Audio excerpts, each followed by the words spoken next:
Welcome to my Clover Books. आज हम लोग बात करने वाले हैं मध्य प्रदेश के एक बहुत ही खूबसूरत शहर मांडू की। मांडू जो है वो सिटी ऑफ जॉय भी कहलाता है। यहाँ पर बहुत सारी खूबसूरत इमारतें स्थित है। लोकेशन देखें हम तो मांडू या मांडवगढ़ जो है वो मांडव क्षेत्र में एक प्राचीन शहर है।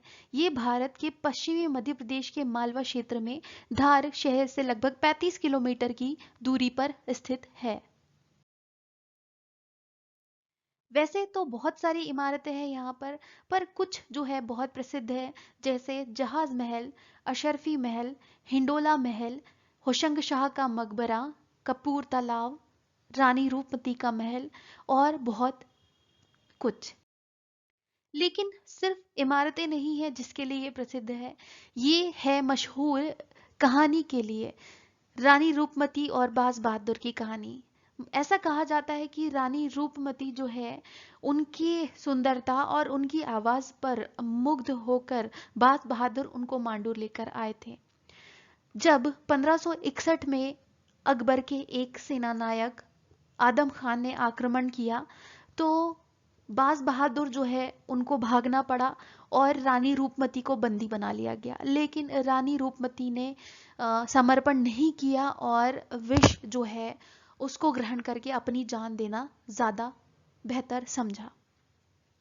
इन इमारतों में सबसे पहली इमारत जो है वो है जहाज महल।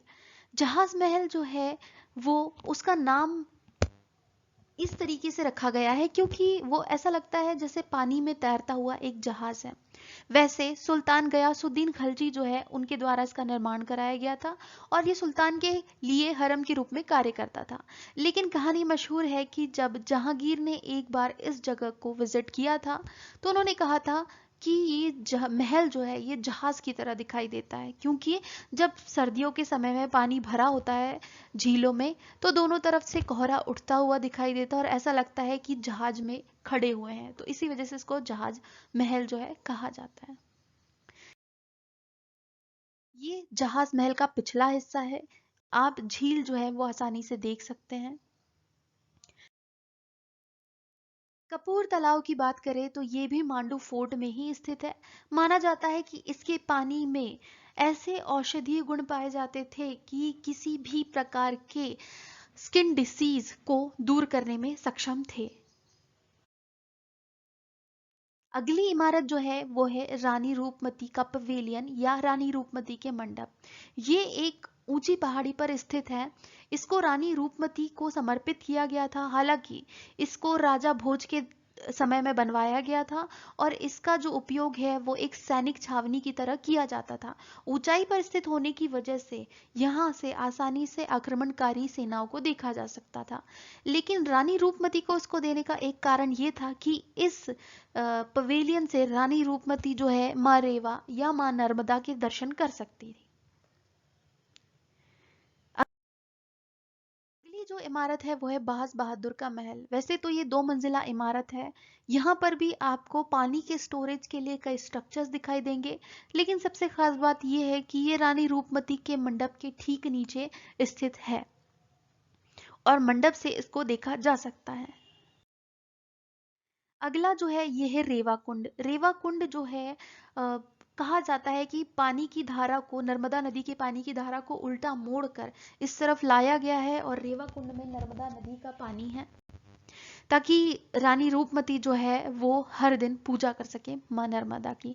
इसको बाज बहादुर ने ही इसका निर्माण करवाया था।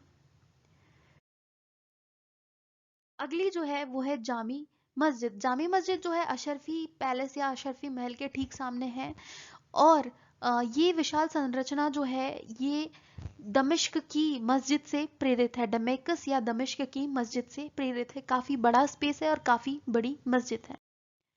ये देख सकते हैं ये है दरिया खान का मकबरा। 1510 ईस्वी से लेकर 1526 ईस्वी के बीच में इसको निर्मित करवाया गया था। हाथी महल के निकट स्थित है जो होसाई गांव और रेवाकुंड के बीच में पड़ता है।